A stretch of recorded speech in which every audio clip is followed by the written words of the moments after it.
Hello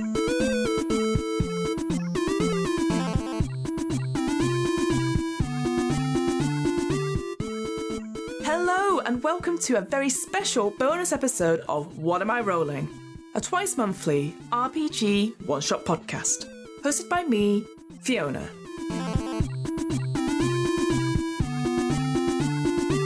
Earlier this year, I ran my first ever live stream D&D game at UK Games Virtual Expo, thanks to the fine folks at BarPig in collaboration with Coaching for Geeks.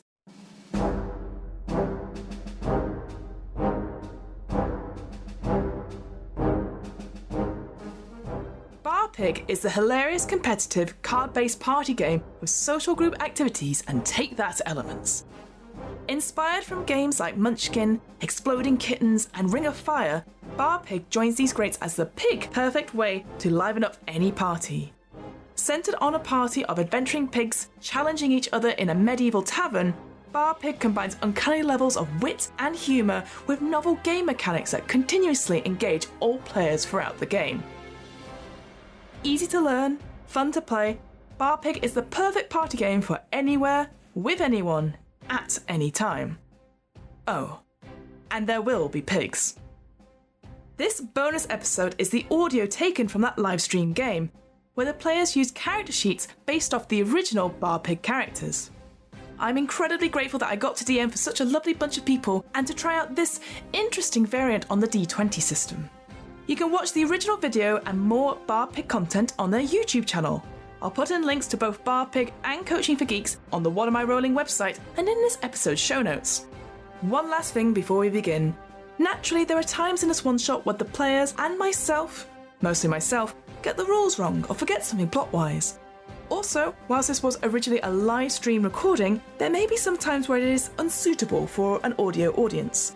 Whilst we make sure we stick to the rules wherever possible, at the end of the day, we all make mistakes. And what matters most is that everyone enjoys themselves. So, with all that out of the way, let's play Dungeons with Flagons. Excuse the slight delay, but we're running a little bit behind, trying to catch up schedule, but this stuff always happens at live events. You're in the BarPig Tavern at UK Games Expo virtually, with our next event now, Dungeons with Flagons. Yes, starring our special guest Dungeon Master, Fiona Howat from the What Am I Rolling podcast. I'll just change the scene here. I'll add everyone else into the audio. So wave hello to the internet, everyone. Hello, Internet. Hello, Internet. So let's start off very quickly. Fiona, what got you into being a Dungeon Master? How did you start? How did I start? Oh, it's like everyone else has done in the last 5 years.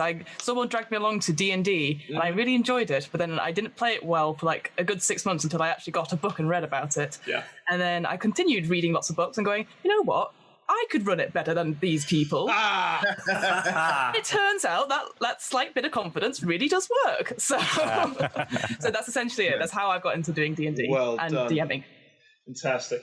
And now you host podcasts, and you've been doing a couple of events at Expo. Is that right? On and off, yeah. Later on today, I'll be doing the How to GM panel with Adventurers Wanted and Modifius Entertainment. So that's very exciting, being with people who you've seen streamed and sat in audiences for, and then you're suddenly on the same stage as them. Yeah, a bit of imposter syndrome, but it's fine. I've got this. This is like the beginning experience, and I'm just going to work my way up through the rest of the day and get to the top. So brilliant! I'm glad of an introduction to the day, and I think it's basically what do you call it? It's shows how well you do it, how much better you've done it now. Yes, go on. Take it. No. This is what we call suck it up to DM. Jono gets advantage. Yay! What's my modifier? Plus a million. I can roll snake eyes on 2d20, so advantage is useless. I've actually done that. Wow. Bloody hell. All right. So, I got my dice ready. I got my lucky D20 from when I was a teenager playing Alternity. If you remember that RPG. I feel old now. I'm going to shut up. Fiona, take it away. Brilliant. So I'll just do a quick explanation in case people here, this is their first time seeing a D&D game, which I know may be shocking to all of us here, but actually, some people do that. So in order to play D&D, I will ask the players who are embodying various amazing, different stereotypical types of adventurers, and I play everyone else in the world, and I will give them scenarios that they have to, come together and think about how to overcome them. And some situations require a dice roll to indicate if they do successfully come over it or not. So what I will do, I will ask the players what would they like to do. They will tell me various different things of what they want to do. Then I'll ask them what they actually want to do. And then they'll roll the dice, or I'll ask them to roll a check. They will roll the D20, so this sort of D20-sided die here, add a modifier or take a modifier depending on relevant skill. And then obviously the biggest thing to know is that the higher the number, the more likely people will succeed. And then we just deal with what I like to call the consequences of everyone's actions. So that's essentially it. Why don't we go quickly round and discuss our very unique characters we've got. I guess we'll go in order of my screen. We'll go around sort of a clockwise thing. So on my screen, I've got Roger, then Mikhail, then Jono, then Robin. If you want to start, I want you to say what your character is, what the class is, what cool name you've come up for them in the last 20 seconds, and an interesting fact about your character. So I'll give you 5 seconds. And then Roger, I'd like you to start, please. Okay, my character's name is Rowan. Rowan. He's a pale ale-din, and he's actually on the quest to find the best brew in the world. Easy, nice, like it. Rowan, very good to know. Mikhail, could you say what your class is, what a cool name you've come up for your character, and an interesting fact about them? All right, I think I'll go with the same name as my character, Why Not? Which is extremely cliche, but I am Gatsu, the barbarian. I have to say, John, my friend, I didn't receive the player sheet. I have the Pale Ailing, the monk, and something with spellcasting, and I didn't see my... All right, no problem. I'm sending it over. Thank you. Princess is here, the Pale Ailing is here, the Dremonk is here. Well, if the princess is here, perhaps I should take my turn. Do it. Being royalty, I can't believe I've been left till last, quite So frankly. sorry. Please introduce yourself. To name something about myself, let's just say that I always misplace things. Amazing. Including your manners, the princess is speaking. I don't care, but that should not be here. I am Blake Porkthwaite. Blake Porkflake? Blake Porkthwaite. My parents were deposed as the rulers of the BarPig kingdom, and I am seeking revenge and retribution. Brilliant. Well, hopefully we get to cover that all in the next 40 minutes.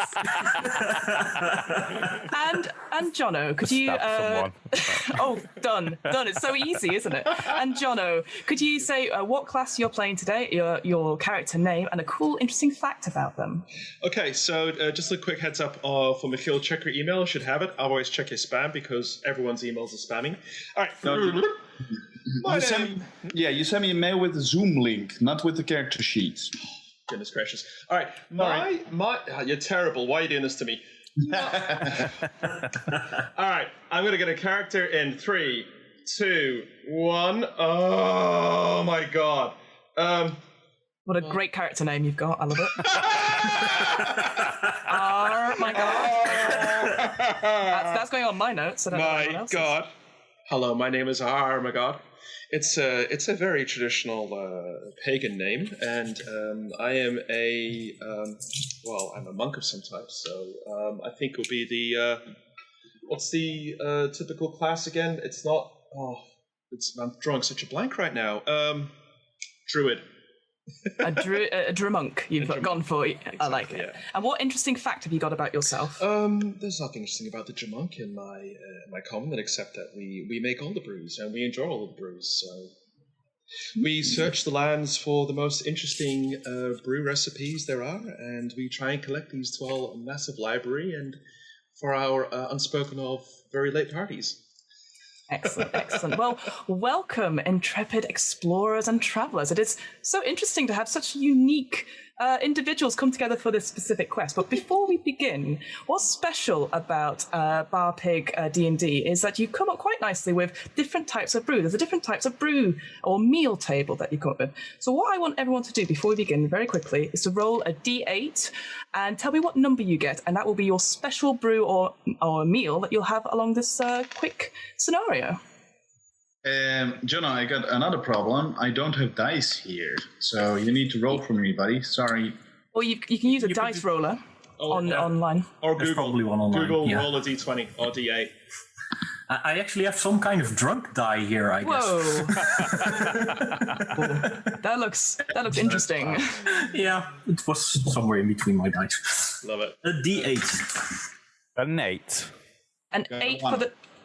Hang on, so let's go in order. So, Princess, Portflake, an 8. Ooh, so you've got along for this mission the miraculous discarded half-eaten pizza. And I'll quickly tell you what it is. Obviously, I can repeat this later. When you heal 2d4 plus 2 hit points by finishing this meal in your action. So I can't wait to see that. Who's next? Who else rolled a 1d8? I have a 5. Went for 5. Excellent. Oh, well, talking of snake eyes, you got the snake eyes brew. Drinking this brew will give you advantage on the next attack roll. Interesting. I got a 1. You got a 1. Oh, excellent. Well, this is a very interesting one. So you've got the referee's bribing brew.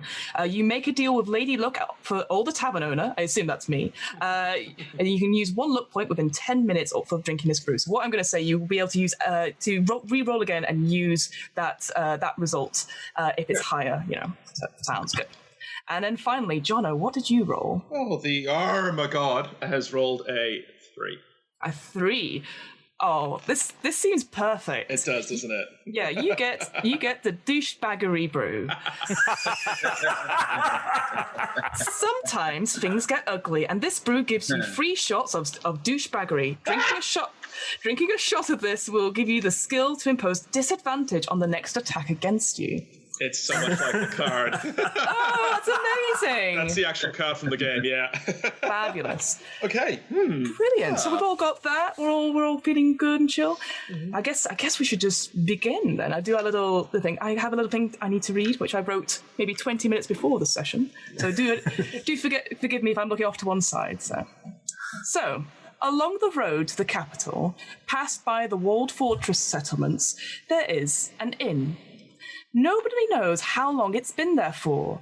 According to all records, if you care to look, this inn has just always existed. It's always been a part of the greenery situated on the corner of a crossroads, with the pub sign signposting to it to any traveller. Painted grey, but depicting no assortment of objects or people or animals. It depicts nothing. Nobody. And underneath the sign, in gold lettering, is its name, the Nobody's Inn. A small squat building. One joke I had, and that's it. There's no more jokes I have for this game. Small squat square building, 1 story, made from weathered grey stone, and its eaves curving and overhanging its walls by some feet. The windows are frosted with some decorative glass frame panels of greens and blues, and they're set at equal and regular intervals around the whole building. A set of wooden steps lead the way up to the only entrance, a large pair of double oak doors. Now, you see, nowadays, the road to the capital is not well used. With the rise of the shipping business along the Emerald River and the development of East Wing Sky Docks and the electric rail, many travellers have opted to use these conveniences of transport around this continent. Sure, the prices are extortionate, but it's quick, easy, and you avoid that whole wandering monsters problem that's been happening from time to time. You would think with the gradual loss of passing trade that the Nobody's Inn would just go out of business. Not so. In recent years, there have been many rumours about this particular tavern, and that it is the home of the best tasting beer that the continent has to offer. The triple dry hopped Cosmic Haze Ale. Try saying that when you're drunk. Some say when you drink it, you relive the fondest and happiest memories in an instant, and any frustrations or troubles you may have just melt away. Some even say the taste makes the most stoic of folk cry tears of joy. The four of you, bonded together by your newfound love of fine food and drink, are excited by these rumours.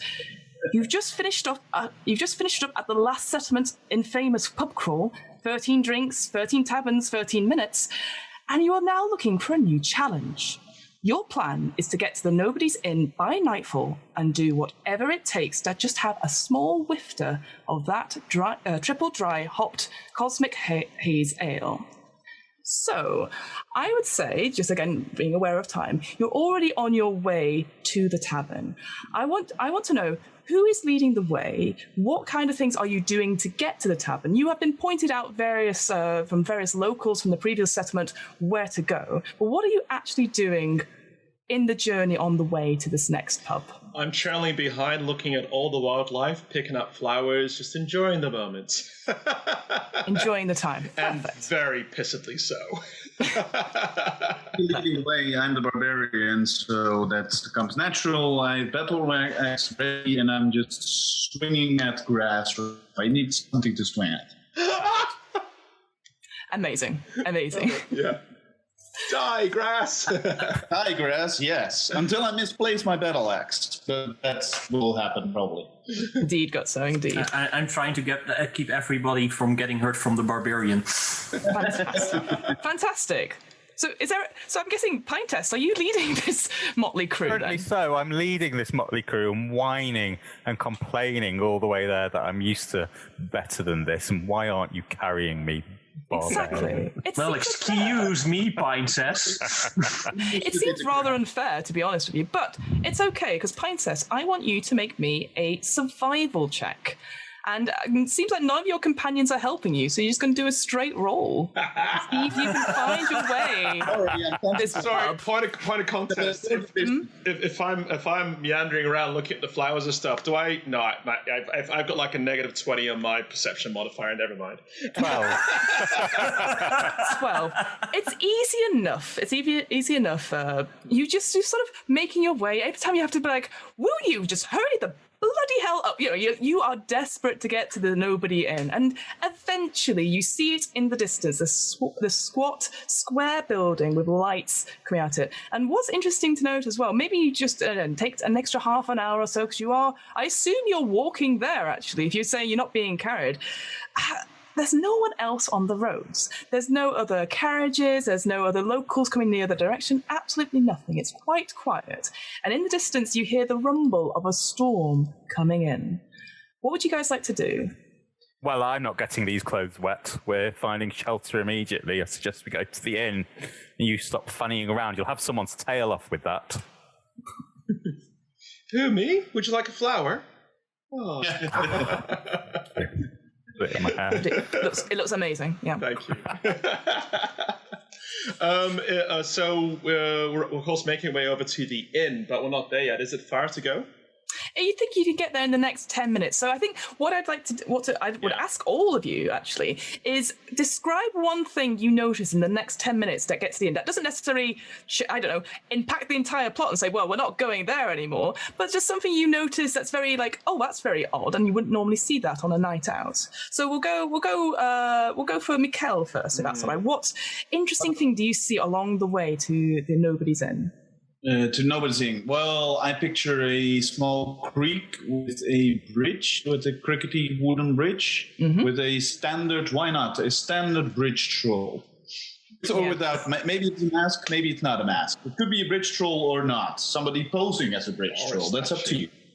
Yeah, you probably get up there and there's a moment when you're like, oh God, what is that? And it turns out to be some sort of scarecrow sort of thing, like on a hand, and it's sort of like, this way to the Nobody Inn. And I chop it.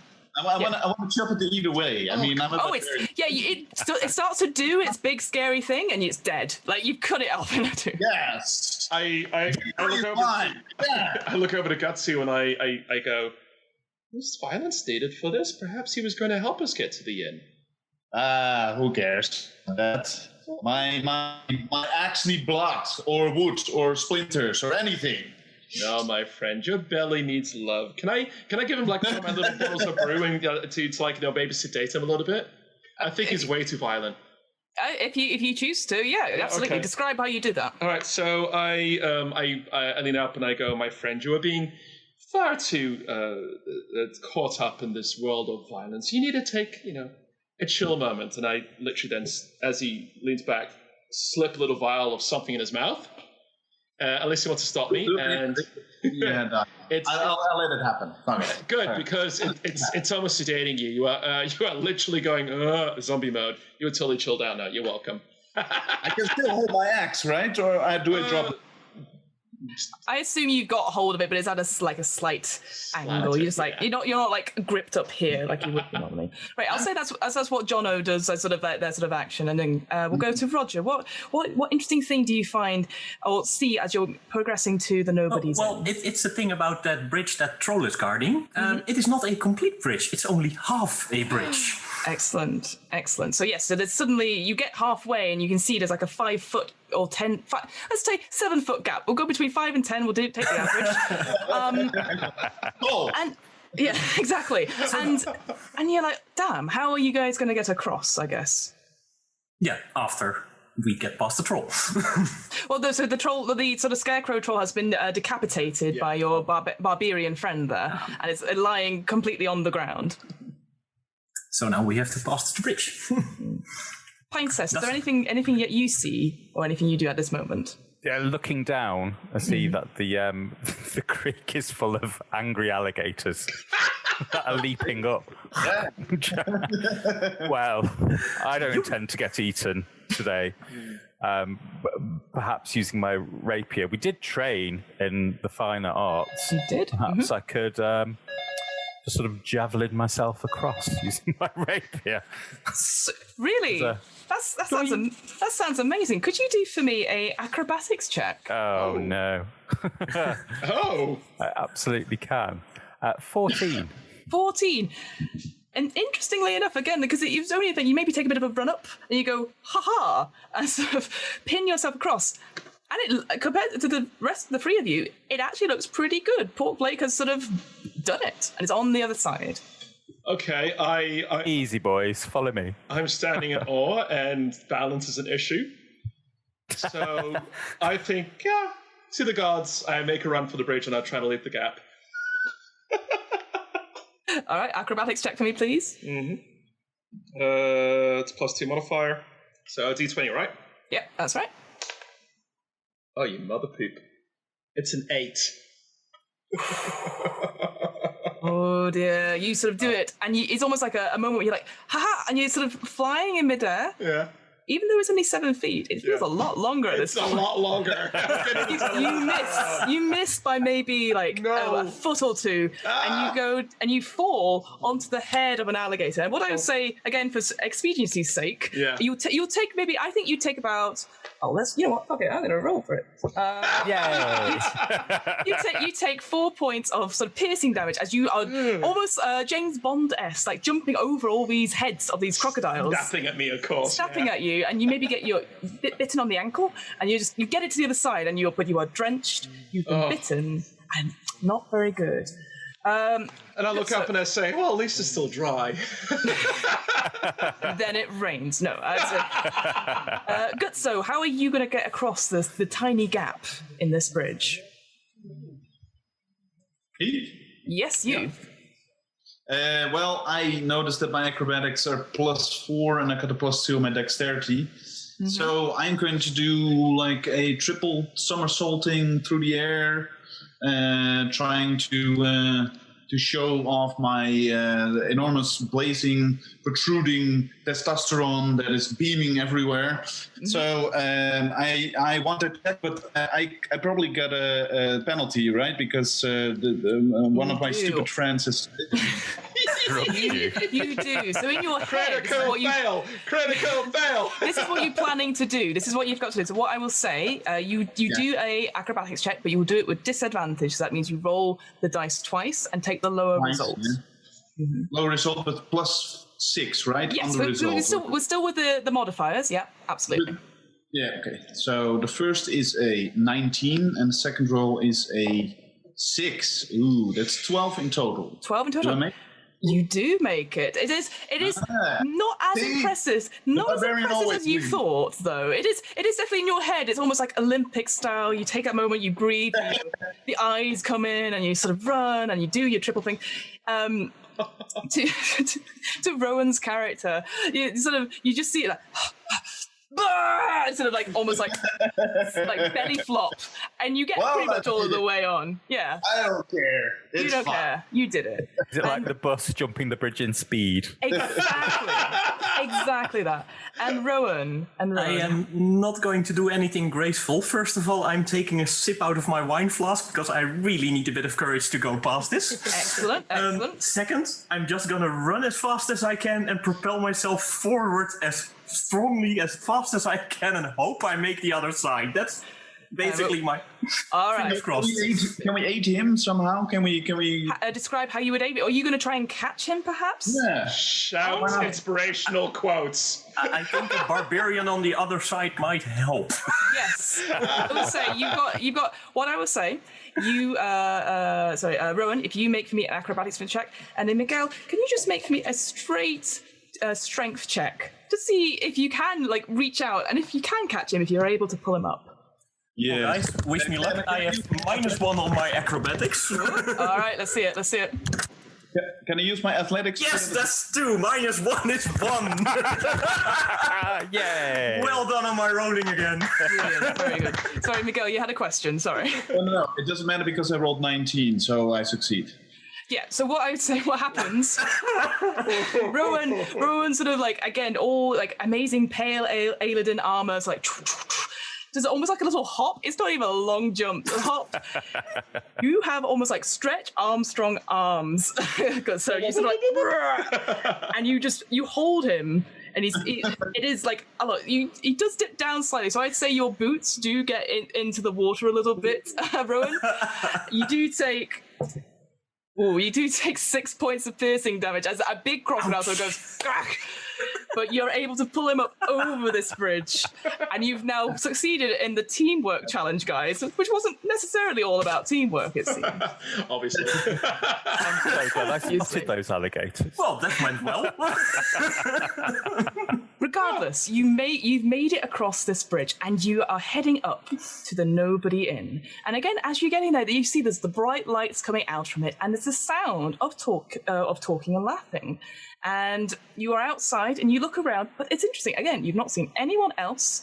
Again, you probably thought that as soon as you cross this bridge and people coming out, you maybe see people laughing at you, or just sort of giggling at the fact that there was a road next to it you could have gone around. But it's fine. It's fine. Okay. But there's nobody else here. There's nobody else outside. There's no horses in the stables or anything like that. But it does seem that the place is full of people. What would you like to do? I have eavesdropped at many a party. Mm-hmm. I press my snout up against the window, try and look through them. That's a very good point. Make for me a perception check for me, please. 1. You go for the most frosted bit of the glass, and then your snout smears it all up as you're doing it. I go up next to the pint cess, and I put my snout up against glass. Not for perception check, but I go, oh, that is nice and cool. Oh. Yeah, you're feeling much cooler as a result. Oh, it helps. I'm almost hungover already. Oof. Get your stinking breath off me. Oh, it's not that. Oh my god, you're right. Okay, who else? I think I'm just gonna take a round around the inn, just see what entrances, exits there are, and perhaps see if I can eavesdrop in a window which is half open or something. I'll join the pale Eldin and with weapon ready, because I don't have anything of perception. I'm just a lumbering brute, so I'll just aid somebody here. Fantastic, that's really good. All right, make for me Rowan, make for me a perception check with advantage, because you do have the barbarian helping you, I guess, or being your escort. I don't know. Okay, advantage, and I have perception +1. Let's see. I have a 12 and an 18, so that's 19. 19. 19. 19. So you make your way around it is actually quite a short, a small building, actually. It's just completely square. And as you go around there, it's very bizarre. There isn't any... You all of you have been to many pubs, many taverns, stuff. So you're used to seeing like what are they called? Like the trap doors where the barrels go in. Yeah. Nothing like that here. You go around. There's the windows, but none of them seem to open. They seem to be fully stuck in their panes. Maybe you look up. It's only one story, but there doesn't seem to be any space up there. There doesn't seem to be a second floor. Whatever's in this place, there's just one entrance in and out, and that would be the main entrance at the top. It's a TARDIS pub. Yeah. TARDIS pub? Bigger on the inside, I hope. Are there any in the back, because that's something that I probably will be able to hear, any like kitchen sounds? Is there anything are there other sounds coming from the back at all? Like the same audience, the same people inside, or is it silent there? You can make a perception check as well on that one. Might as well. Ooh, You're actually looking for something or listening. It's a dex roll, or what is it? Perception is a wisdom roll. Oh, wisdom. That's who. Oh, well, 10. It's not great. It's better than other barbarians have. 14. So. 14. All right. Interestingly, as you're sort of heading around with your friend, going around, so you start off, say, at 6 o'clock, for example. You make your way sort of the 3 o'clock, and then when you get to 12, it is definitely a lot quieter. You don't hear the sounds of any cooking or any sort of clattering or any like a chef shouting or anything like that. And as you make your way around, the speech starts again. So you think there must be something at the back that's not necessarily for the patrons per se. I will give you that. Okay. All right, so then I call out to my friends, new friends, because that's my friend, Rowan and Gutsu. I go, have you seen anything? It's getting quite cold out here. And the rain starts to drizzle down a little bit. Oh, if we're getting wet, let's just go up to the door. I'm not going to be. There's definitely the eaves of this inn are hanging over a little bit, so you are stood there. But you can tell it's going to rain quite heavily soon, and maybe a big downpour in maybe a half an hour or so. Oh, and I'm thirsty. We got this far. Not to say. So okay, I start walking. Sorry. Shall we try the door? Let's just try the door. Try the door. Let's go try the door. Brilliant. Who's trying the door? Let me. Oh, okay. Wow. I've done enough stupid things for one night. Well, jumping was not my best idea, I guess. Actually, making half a bridge was apparently not the best idea. You know what? Hey. Can I stand close to him again with weapons ready? Why not? Let's be safe.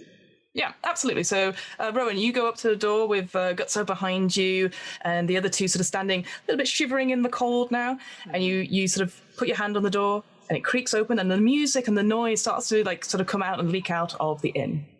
And sort of you open the door, and you see again quite an interesting sight. This whole place, again, is just one story, and the roof itself doesn't have a ceiling, but it sort of goes up into a point. The bar itself is in the center. It's almost like a square within a square, if you can imagine that. And it is fully wooden, with sort of a central bit where people sort of turn around, the barkeep or whatever would pour drinks and hand it out, but all the way around the square. And then lining the room, you have various booths full of people. And this place is actually packed. It's, like I said, it's quite small, maybe about, in total, 20 feet across. Really, really quite packed. I know it's shocking to think anyone be in a small box of 20 feet drinking and stuff right now. I appreciate that. So just use your imaginations. Remember? Yeah, sorry, I didn't mean to bring the mood down a little bit. Wow. But yeah, it's quite interesting. And you can see there's a table of like half elves who are just chatting away, looking quite finely dressed with a couple of books. There's a couple on another table, another booth, sort of giggling to themselves and having a glass of two of some sort of fine sort of like amber sort of liquid. And at the the bit you're facing, the sort of the bar coming in, there's sort of two sort of gruff dwarves sitting on a really high, teetering on bar stools with their backs to you, but you can tell they are just hair. You probably could see if you went round to the other side, their eyes just don't exist. It's just eyebrows and hair. It's just the same in the front as the back. It's just exactly. You could go around 360. It is the same thing. So it's Cheers. It is Cheers. Everybody knows your name. Well, and that's a strange thing. As you come in, everyone does look at you, and there's a moment, and then all of them go, hey, you know, clapping and sort of like, hey, and then at the bar itself, clapping with them. Yeah, they're sort of like, woohoo! I bow.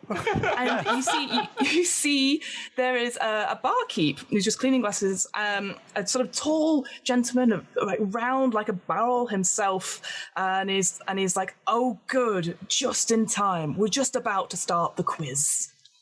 Oh, pub quiz. Cool. Fantastic, but I know this place, I say excitedly. Do you have the triple dry hop cosmic haze ale? Oh, please, sir.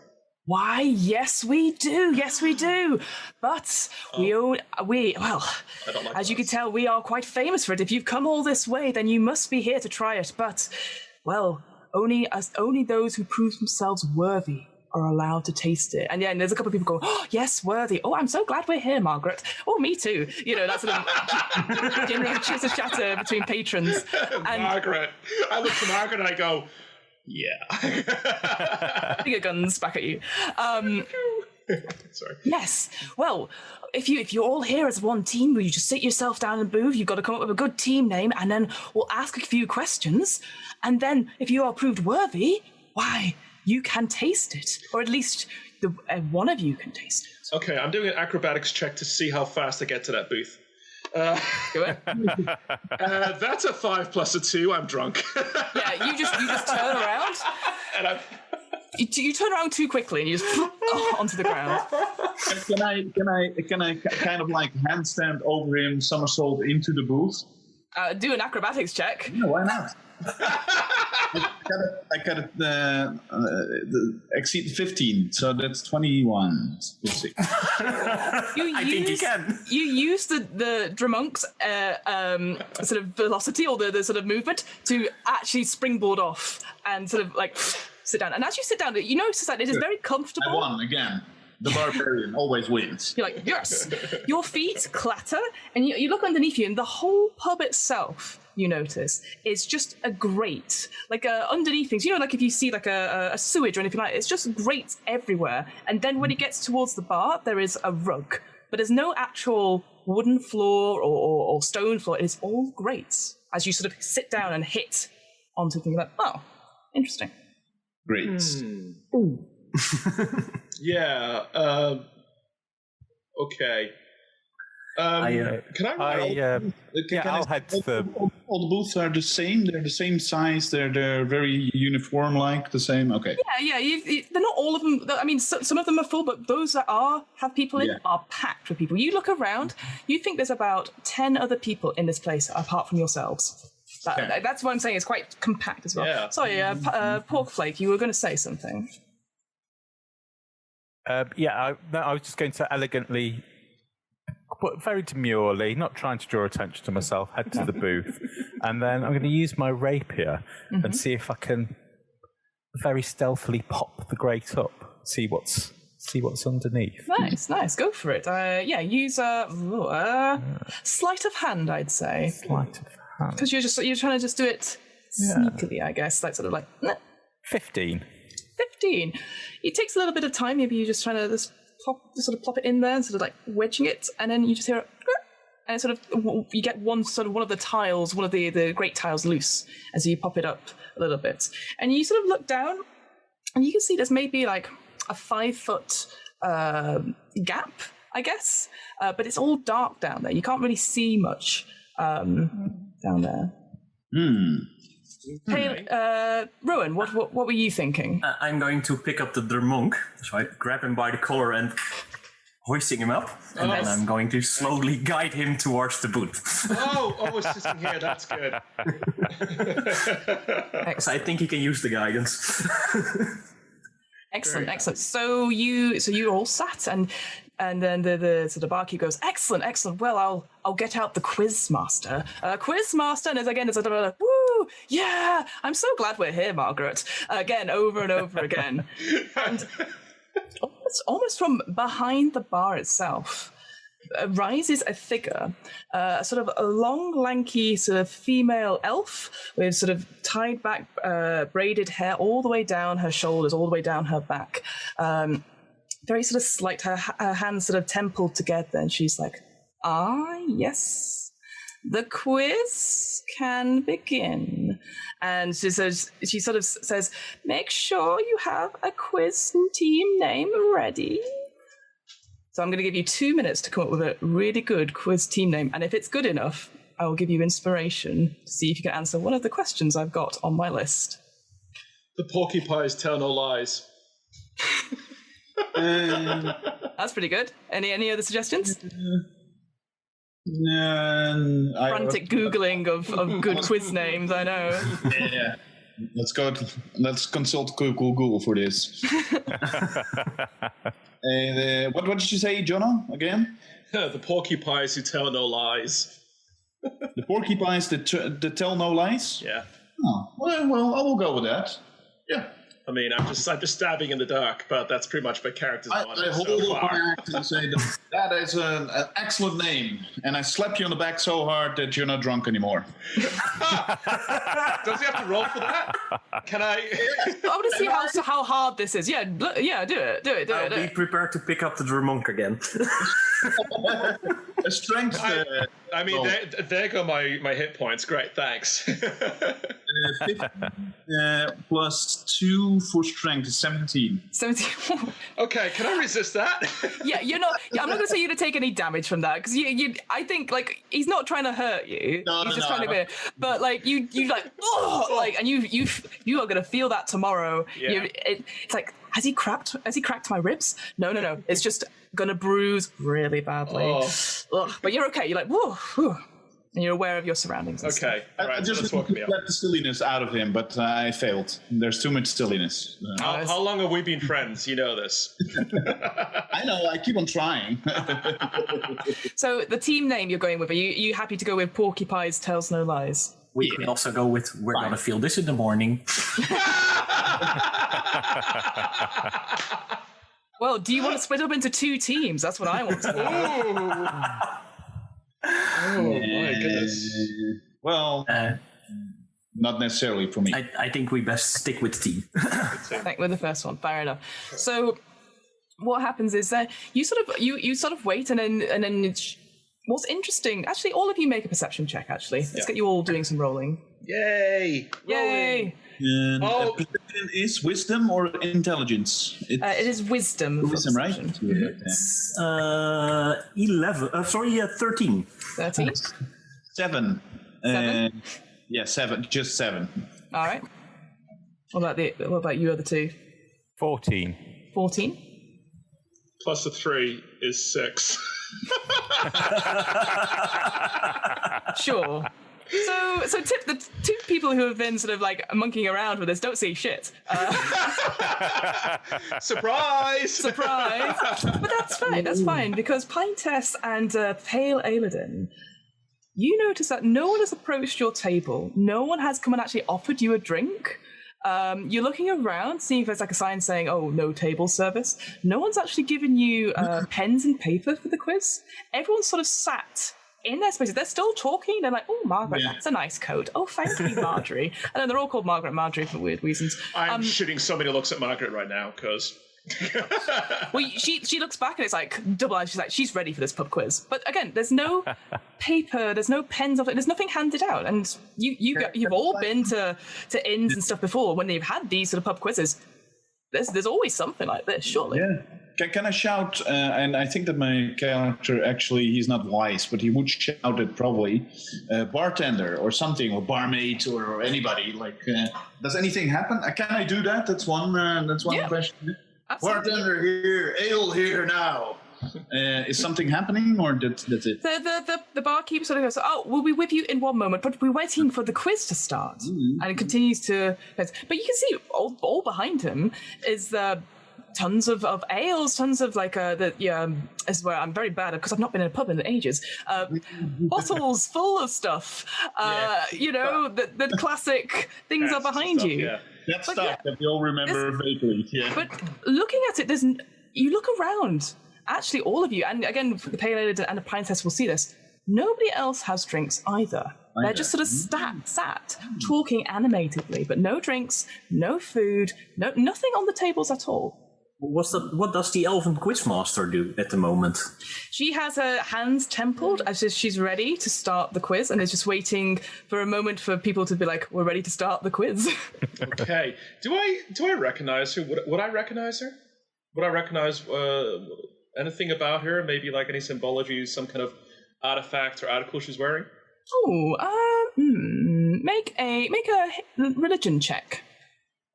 Well, guess what? The Dromunk has a +0 modifier religion, but that makes perfect sense. Oh, yay! It's above a 10. Well done. Well done. She, the way she is, she does seem almost like a religious character. Where the way she said, yes, the quiz will begin shortly. But it doesn't. Nothing sticks out of you like, it's from this particular religion, or there's no symbols or nothing. Just the way she's standing. She's obviously like a cleric or something like that. No, not even that. It's just the way she's talking. Just the way, again, her hands are simple. So she does seem like someone, maybe, I think you look at her perhaps and you see, she does have certain robes on, but they're not necessarily religious robes. If anything, they look very scholarly robes, I'd say. Is she QAnon? If she is, you cannot tell from this distance. Tess, sorry, you were going to say something, I think.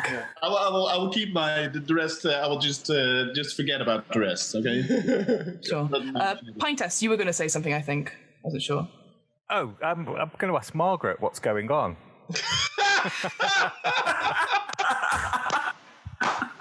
Brilliant. Okay, so you sort of turn over and lean over to Margaret. Margaret is sort of a sort of older human woman. She's actually one part of the couple that you saw, and she sort of looks up. She said, "Oh, hello. How are you? You here for the quiz?" We are here for the quiz, but we've never been before. We don't really know how it works. Can you help? Yes, absolutely. Well, the quiz master is going to ask us a series of questions that are based on a particular topic. It's going to be very exciting. And then the first person to sort of put up their hand or to just shout out the answer is the winner due to time restraints. So it's pretty much like that. I think we've got it quite handily now because it's a monthly thing. We've actually come from all around the local settlements, you see, and we are the brightest and the smartest people here. So we think we are worthy for this cosmic haze ale. And then you see Maggie, the other one's like, "Be quiet, Margaret. You don't give out game. Don't give the game away." Oh, so sorry. Ha. Thanks very Get much, on Margaret. with it! Start the quiz. Start the quiz. So again, you maybe start that chant, start the quiz. Start the quiz. Everyone joins in. The quiz. Start the quiz. Interestingly enough, as you start doing that, because obviously you're doing it at your own different pace and speeds, everyone else in the bar, because it's very noticeable, does it in time. And the way their voices are starting to chant sounds almost synchronous. Sort of like, start the quiz, start the... No joy, no passion, no rumbling or anything like that. It's all very ordered. Blood sacrifice. So, I will, for ease, you get given a couple of questions which you easily ace. It turns out this month's topic was food and drink, and it talks about the recent pub crawl that's been happening in Grot, where you have come from, and you managed to ask it all, and so you do get quite a number of points. And they said, yes, very good, porcupines tell no lies, and everyone else. And it's interesting as well because some people do shoot up their hands, but they're very polite and let you guys shout out the answer first. Interestingly, they said, yes, But now we need to know who amongst you four are the most worthy. Yes. Me! Can I ask one question in between? My character is extremely daft, being a barbarian. Even the barbarian has some questions right? Yeah. Okay, that's interesting. Yeah. When they're about beer, you get lots of questions right. You know what's interesting? What's interesting? So you all bits of it, even the ones you get wrong. There's a moment where there's a moment that, oh, you were so close, but actually it's really like you can see that the people are working, like they're not jumping in on it. And it's really obvious that all the other patrons are letting you answer correctly. All of you. So, the final quiz question we have today. And she goes through a list. She goes, yes, the riddle round. So, and she sort of says, and I'm going to ask you all a riddle. I'm going to say this now. Whoever answers it first wins the quiz and will get to taste this drink. All right, I'm saying that now because I don't want people saying, "Oh, it was me all along," etc. So, are you ready? And she goes, "What's really easy to get into, but hard to get out of?" Heroin. Trouble. Heroin. Trouble. They look to the drunk, the drumunk, and yes, correct. Oh, and they all start clapping again in unison. I clap with them. Yes. Clap with them. Yes, I'm loving it. Excellent. And the bartender as well. Fine serve. You, please come with me. And you see at the back of this bar there is a door. If you wish to try the ale, you must come through here. Unfortunately, your companions must wait here until you have returned. Must wait here, huh? How convenient. Good one. Yeah. So halfway. Okay. I know how this is ending. I would be surprised if he made it to the door. I whisper to my companions, one of them to at least look in the 5-foot darkness. There's something with perception. That I don't have, that we lift up one of the grates, at least that we know how deep it is, or what is there, or anything else. Is that an idea? I whisper to my companions.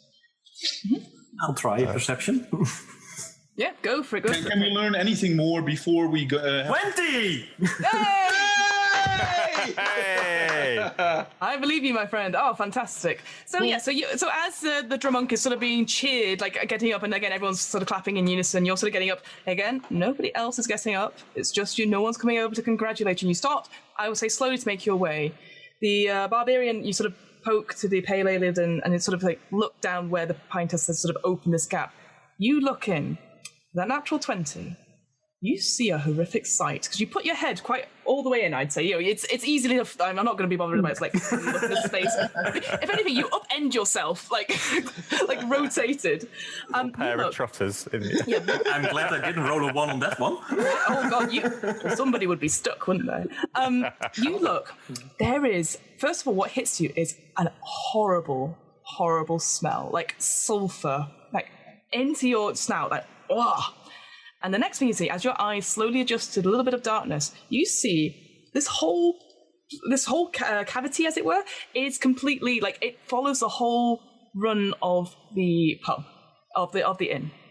And under every single table around you, there are like little cords, little sort of slimy things that sort of come out where people are sitting, all the way into the central part of the pub. And there you see something in the darkness that looks at you and goes, "Shit." We're going to very quickly roll for initiative.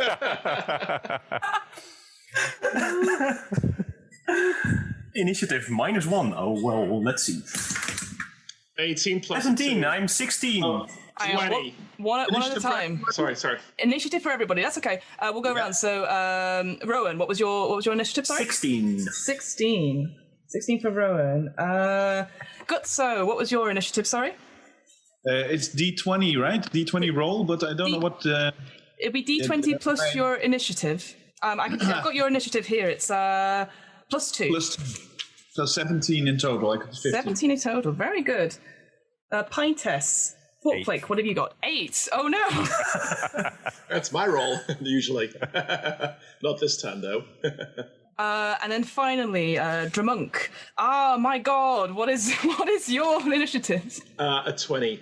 At 20. Wow. Amazing. With the modifier, so it's not a crit, but it's modified. Still. So you get to go first. And what I will say, what happens, the creature doesn't get to go first, but you just suddenly see everyone around you stop clapping. And almost as if their bones in their face shift towards your party. But it's like their skulls and the bones shift before the skin does. Oh. All sort of like, whoop, and stare at you. Yeah. And they say, I wouldn't do that if I was you, all in unison. What would you like to do? Oh my God. Of course, I'm readying my weapon. That's natural. That's natural, but it's oh my God first. What are you planning to do? You were sort of stood up between, you're about like 5 feet away from your companions. You only started standing up to go to the back of the bar. Yeah. Okay. I move back to my companions and I say, I don't think I'm the only one inebriated.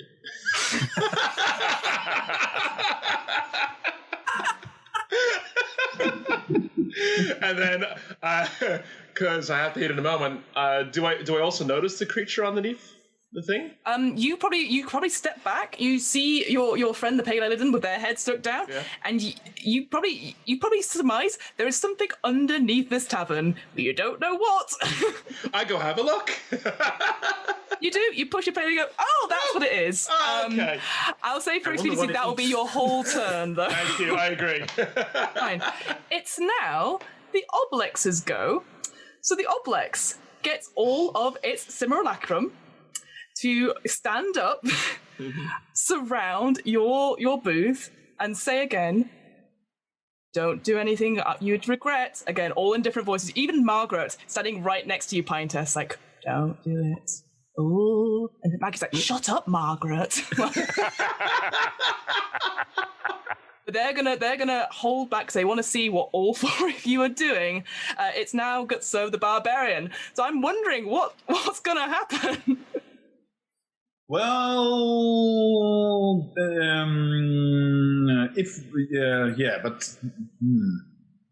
I think. Well, the natural thing, of course, for the barbarian would do to take immediate action. Of course. But I always play my barbarians a little bit more. But then I have to talk to them. That will take either the whole turn or so. I'm not going to do that. I can either attack or. We're running out of time. Make a choice. Yeah, do it. Just them aside. I'll say you've got 30 seconds to choose before we move on. You know what? I'll just because this feels too nefarious to me. I will chop Margaret's head off. Why not?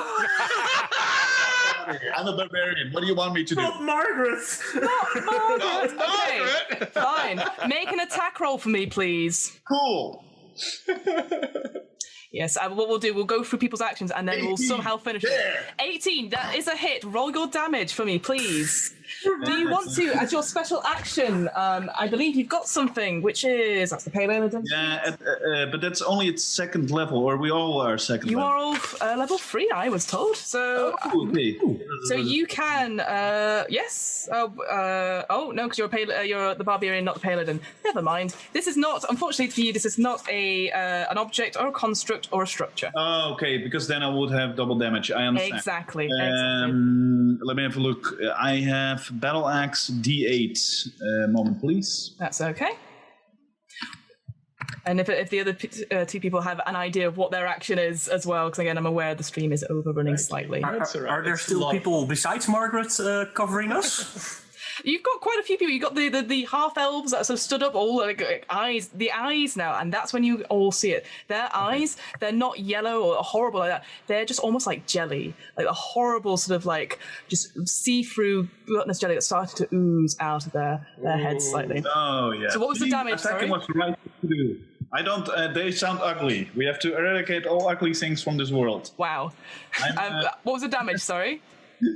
All right. The damage is 7 + 2 because I've got the +2 on my strength. Nice, 9. So yeah, you go in, you lop Margaret's head off, not completely, but the way you do it, it's almost like a knife through butter. There is something like an ooze type thing to it, and you just see her head flop back, and inside you can see it's almost like an amber color. The way it's sort of like and it's slowly but surely Comes back up to the top. No! Not Margaret anymore. Who's next? Rowan, the Pale Aeladon. Okay, I'm going to target the largest group I can find. Okay, you've got the half-elves, like, sort of scholars there, ready? And I'm going to propel myself forward and kind of bash like that the entire group. Nice. Roll an attack. I'll say you're doing it with your sword as well. Yeah, I can use my special ability that I gained, the Snake Eyes, to roll 2d20. Yeah, so you take a quick swig. You're gearing yourself up to go. Look.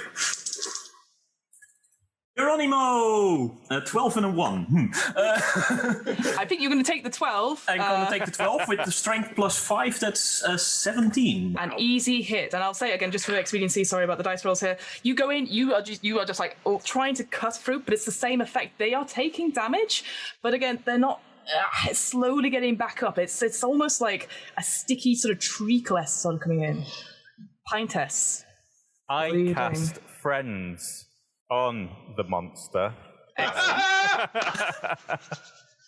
Brilliant.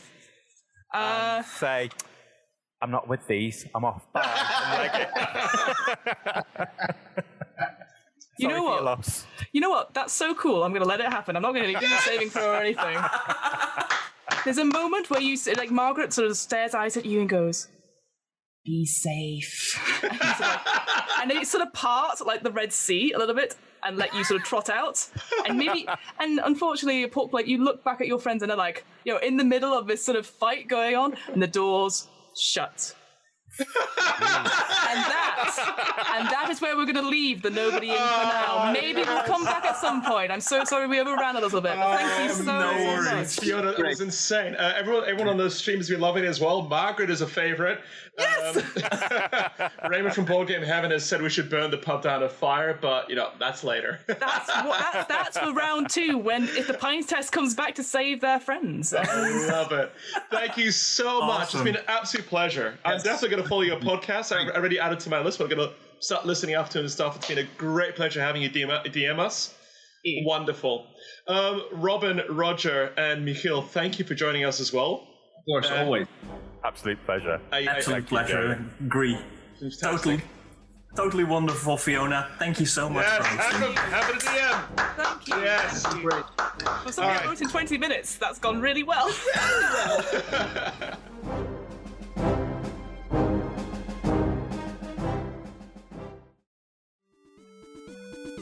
The What Am I Rolling podcast was created, recorded, and edited by me, Fiona Howat. This episode's players were folks from BarPig and Coaching for Geeks. Find out more about BarPig, the adventure card game, and buy your own copy on their website. That's www.barpig.eu.